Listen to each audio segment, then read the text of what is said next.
Então vamos lá, vamos começar a falar sobre classificação doutrinária dos crimes, parte 2. Vamos falar sobre a nossa classificação doutrinária dos crimes. Primeiro, falando do crime profissional. Crime profissional é qualquer delito praticado por aquele que exerce uma profissão. O nome já diz, né? Crime profissional. Utilizando-se dela para atividade ilícita. Por exemplo, o aborto praticado por médicos ou parteiras, né? Nós vemos aí o caso de uma moça que foi para uma clínica clandestina fazer um aborto e parece-me que ela, no procedimento cirúrgico, ela veio a falecer e a quadrilha, para não dar pistas da polícia, acabou queimando o corpo da moça, ocultando o corpo da moça. Isso é um caso que aconteceu. Outro exemplo que eu tenho aqui é o furto qualificado com chave falsa ou rompimento de obstáculo por serralheiro, tá? Esse furto com chave falsa, vamos deixar bem claro que o serralheiro tem a obrigação de fazer a chave. Se está com problema, que é uma cópia da chave. Agora, se o serralheiro usa a profissão dele para fazer uma chave falsa ou uma chave mestra para abrir um determinado imóvel e para que a pessoa assalte aquele imóvel, eu vou ter o famoso crime profissional. Ele está se utilizando da profissão para praticar o crime. Eu tenho, por exemplo, o crime funcional, que é o praticado por funcionário público relacionado com cargo ou função pública.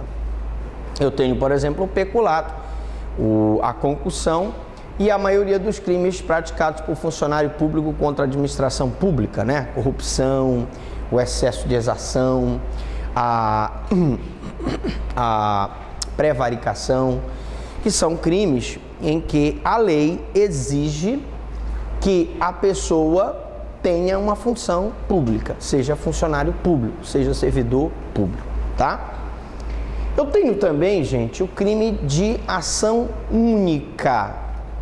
O tipo penal contém apenas uma modalidade de conduta expressa no verbo que constitui o núcleo da figura típica. Então, por exemplo, no homicídio é matar, no furto subtrair, no dano danificar, no estupro manter, mediante violência, relação sexual. Então, crime de ação única. Os crimes de ação única são conhecidos e é fácil de você identificar porque ele tem no caput apenas um verbo, né? Quando ele tem apenas um verbo, ele é um crime de ação única. Ao contrário dos crimes de ação múltipla ou de conteúdo variado. O crime pode ser de ação múltipla ou de conteúdo variado quando o tipo contém várias modalidades de conduta, em vários verbos, qualquer deles tipificando o crime. Então, nós falamos já aqui, demos exemplo da ação múltipla, o conteúdo variado, do tráfico de drogas, que é um crime que tem 17 verbos. Nós temos no exercício de vocês um crime de ação múltipla ou de conteúdo variado, que é o crime falimentar. E até tem uma pergunta interessante no exercício que diz mais ou menos assim: o que é princípio da unidade ou universalidade dos crimes falimentares? Gente, a unicidade ou universalidade é sinônimo do princípio da alternatividade. Universalidade ou unicidade ou alternatividade, eles ocorrem, esse princípio, nos crimes de ação múltipla ou de conteúdo variado. E é justamente o seguinte: a universalidade, a unidade ou alternatividade significa dizer que mesmo que o agente pratique várias condutas do verbo, ele só responderá por um único crime. É o que nós já explicamos em relação nosso tráfico de drogas. O cidadão, ele pode até importar, exportar, manter em depósito, vender, oferecer, ainda que gratuitamente, tá? Mas recordem do que eu vou dizer. A pessoa só responde por um único crime, princípio da unicidade, ou princípio da universalidade, ou princípio da alternatividade. E esse tipo penal é o chamado tipo de ação múltipla ou de conteúdo variado, porque ele tem vários verbos. Temos os crimes unissubsistentes. Crimes unissubsistentes são aqueles em que se realizam com apenas um único ato. Ou seja, a conduta é una, indivisível, como na injúria e nas ameaças orais. Gente, raciocinem comigo. Vocês, quando vocês observam uma injúria, quando a pessoa chama o outro de canalha, por exemplo, é apenas um único ato. Um único ato, de uma vez só, ele ofende a honra subjetiva.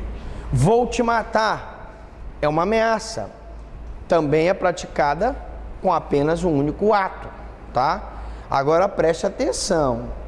Se eu coloco numa carta, uma carta ameaçadora para uma pessoa, coloco essa carta no correio e a carta chega na casa da pessoa, não houve um único ato.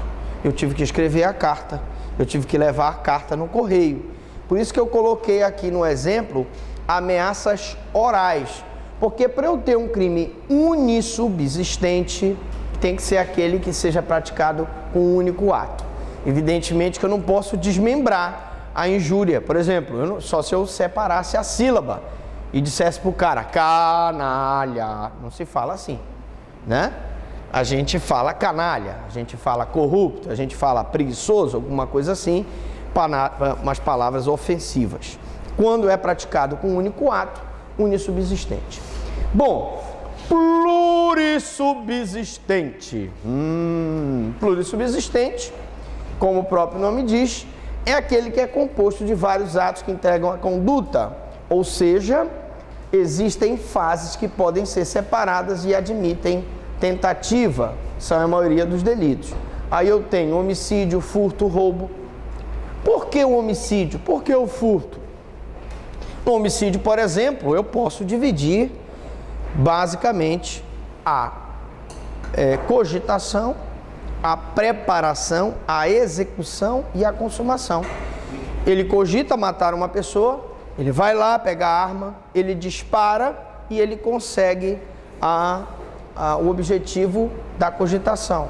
Quando eu consigo dividir os atos, e aí atos dele comprar a arma, atos dele disparar o revólver, ou dele comprar uma faca e esfaquear a pessoa, eu estou dividindo a conduta.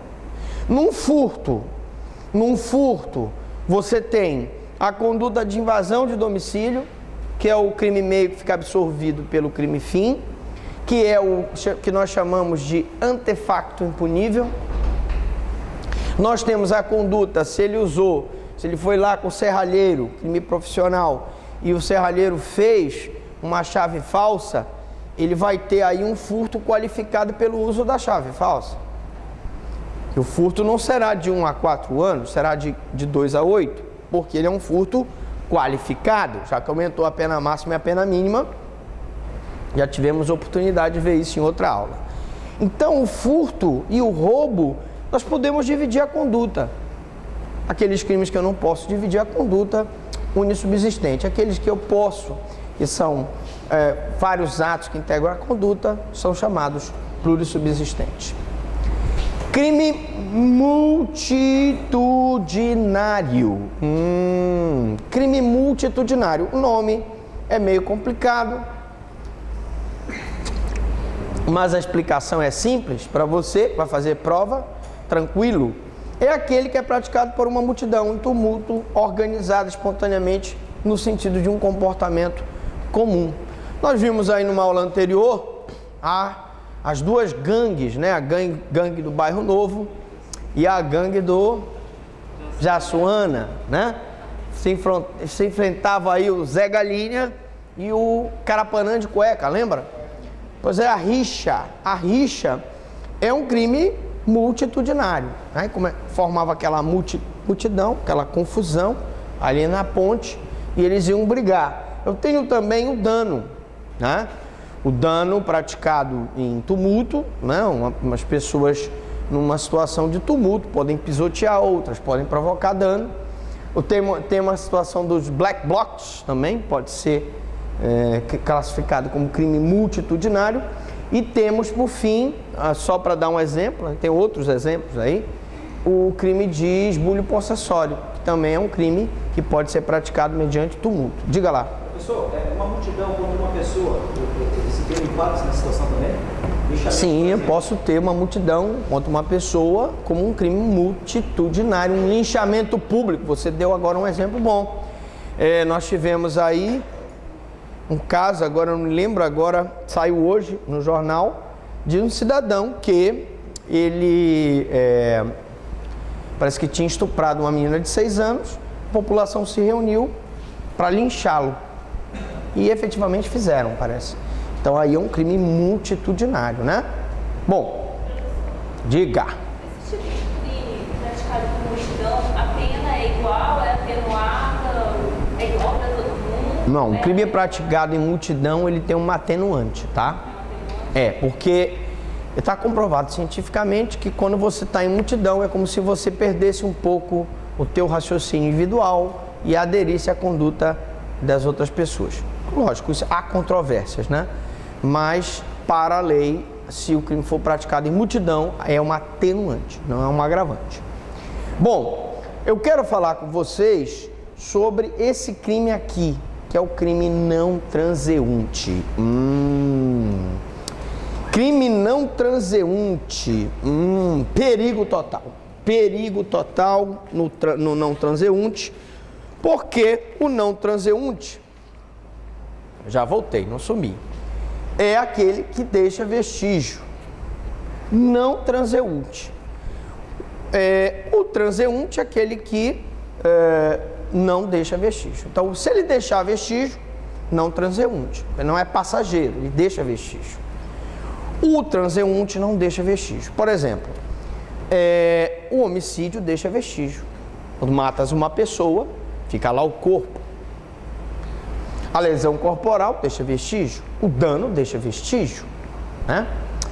O esbulho possessório deixa vestígio, tá? Então eu tenho crimes que deixam vestígio e tenho crimes que não deixam vestígio. Por exemplo, a injúria não deixa vestígio. A injúria é um crime transeunte. Com um único ato você consuma e ele não deixa vestígio. Beleza. Agora, o problema é, professor Franklin, tá bom, crime não transeunte. Qual é o problema do crime não transeunte? Vamos colocar aqui. Se o crime é não transeunte,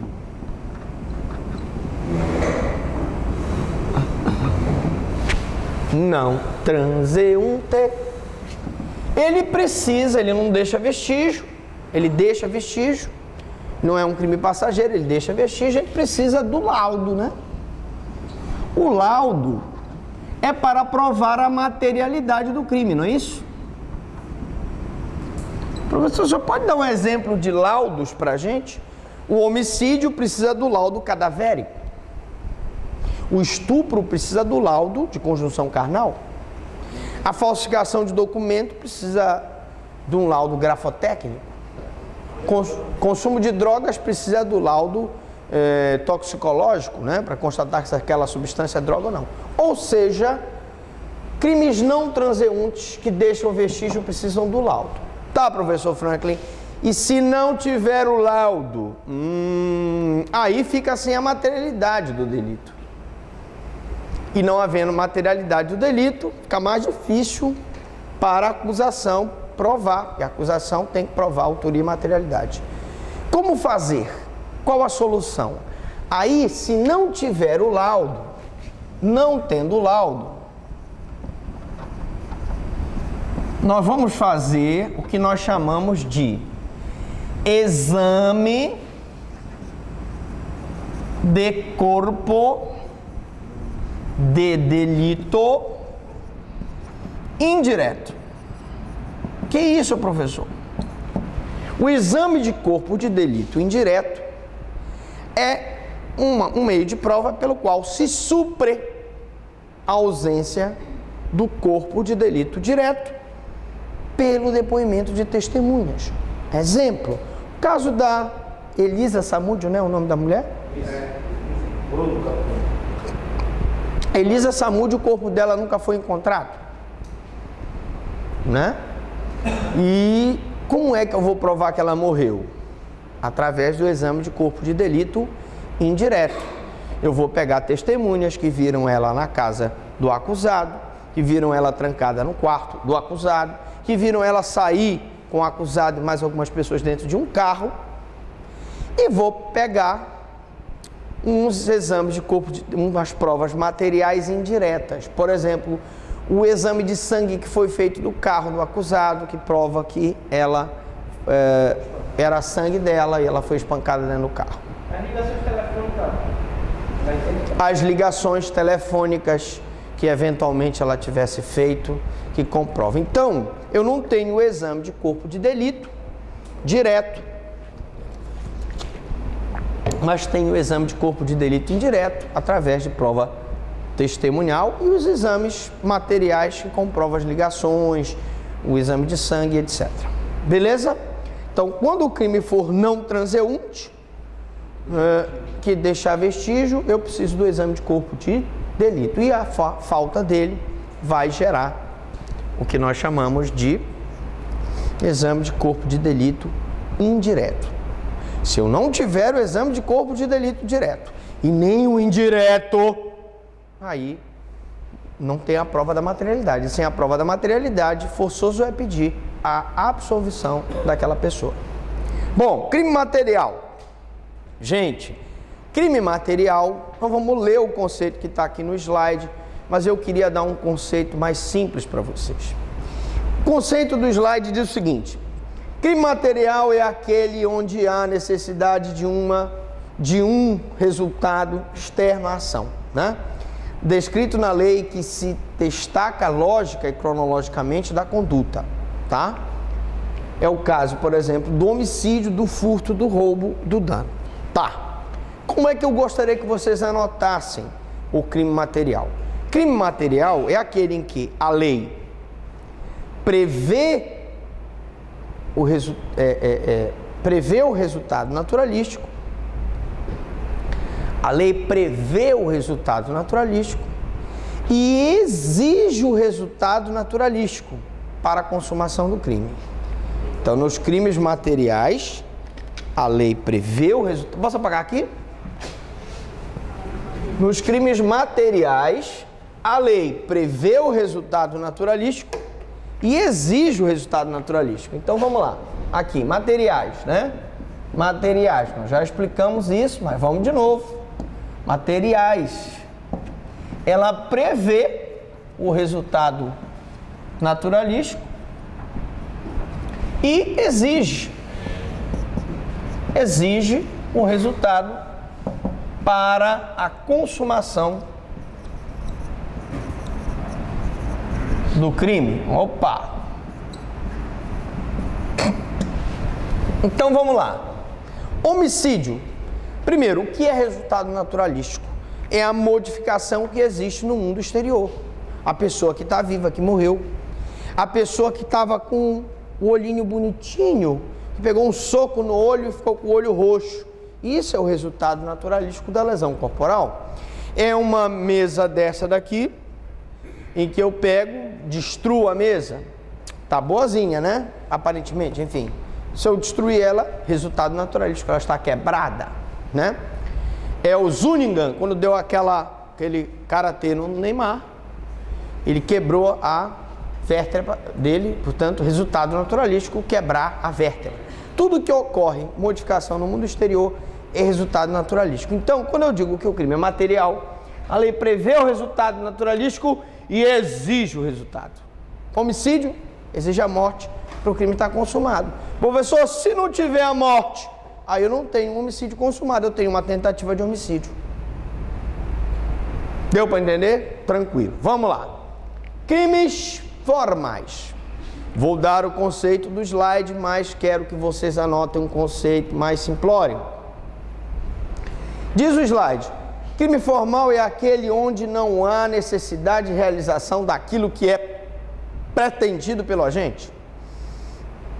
E o resultado previsto no tipo ocorre ao mesmo tempo em que se desenrola a conduta, havendo separação lógica e não cronológica entre a conduta e o resultado.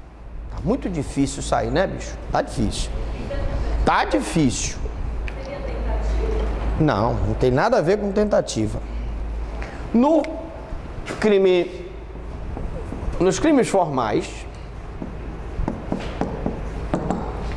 a lei prevê o resultado naturalístico. Mas não exige o resultado para a consumação do crime. Já expliquei. Mulher tem o seu marido sequestrado na porta de casa. Os malas levam o marido dela lá para a favela. De lá liga: olha, senhora, $1 milhão para a senhora ter o seu marido de volta. Na hora em que ele ligou, consumou o crime de extorsão mediante sequestro. Qual é o resultado naturalístico aí? Bom, eu tive o resultado naturalístico da extorsão mediante sequestro é o recebimento do resgate. A professora, ela não recebeu, ela não pagou ainda o resgate. Ela não pagou. Mas para a consumação do crime formal, eu não preciso do resultado naturalístico. Na hora em que ele sequestrou e pediu o resgate, está consumado o sequestro. Tá? Então preste atenção. Tá, professor, mas se ela pagar o valor do sequestro, é um mero exaurimento do crime, crime exaurido, ou como nós chamamos, pós-factum impunível. Vamos repetir? Se ela pagar, eu vou ter um crime exaurido, ou mero exaurimento do crime, ou o que nós chamamos pós-factum impunível. Tá? Não vai, evidentemente, o crime já está consumado, é só exaurir o crime. O que a gente pode ter na aplicação da pena, o juiz considerar que como o sequestrador recebeu o dinheiro, eu vou apertar mais um pouquinho na pena dele. No caso do sequestro, que ele não chega a exigir o resgate e solta a vítima. O caso do sequestro, que ele não chega, se ele não chegar a exigir o resgate, não é extorsão mediante sequestro. É sequestro e cárcere privado, que é outro crime. Só terminando aqui. Para que haja a extorsão mediante sequestro, há necessidade de, pelo menos, ele exigir o resgate da pessoa. Diga. Se chama... Vou dar um outro exemplo de exaurimento de crime.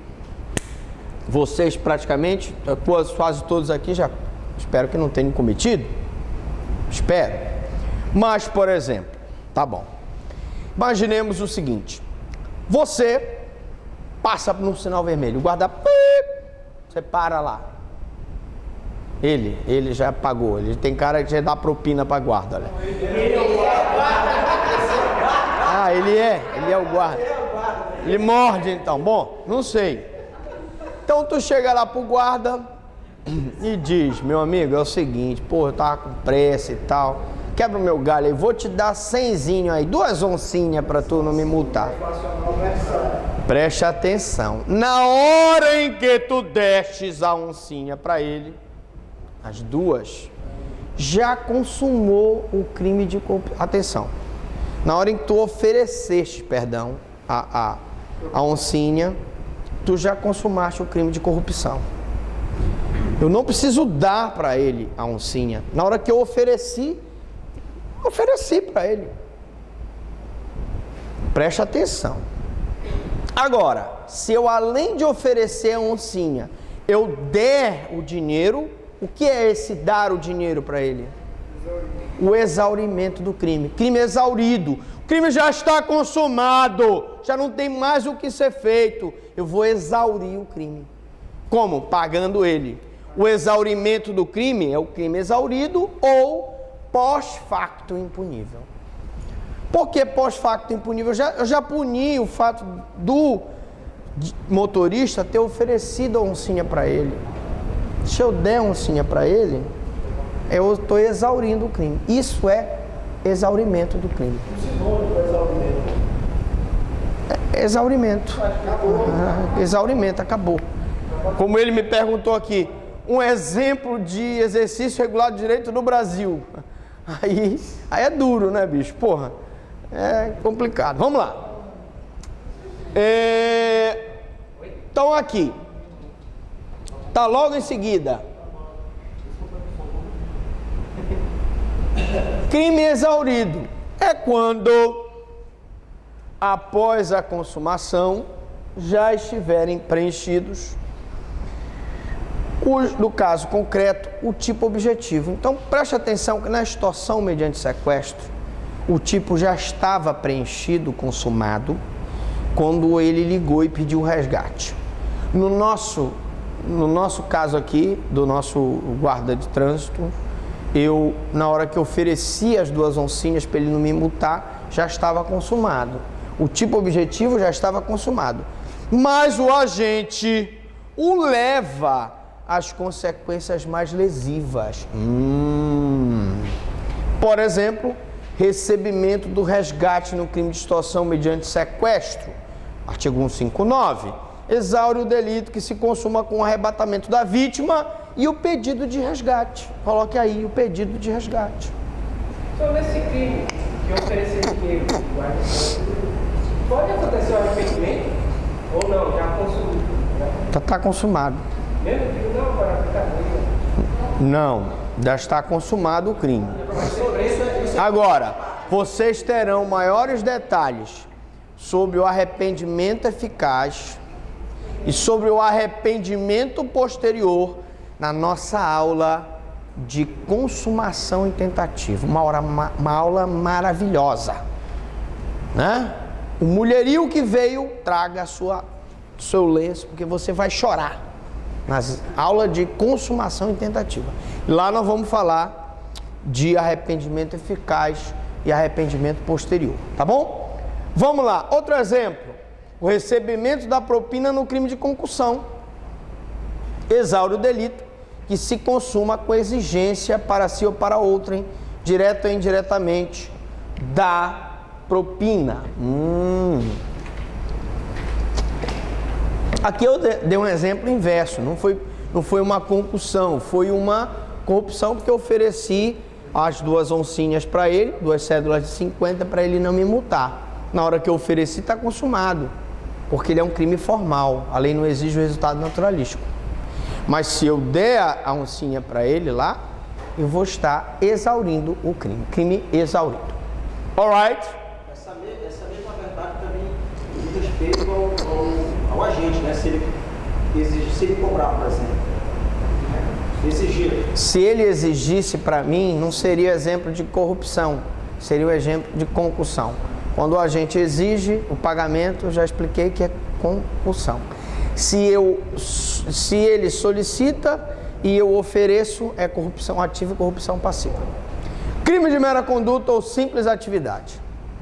Na lei não existe a exigência de qualquer resultado naturalístico, contentando-se com a ação ou omissão do agente.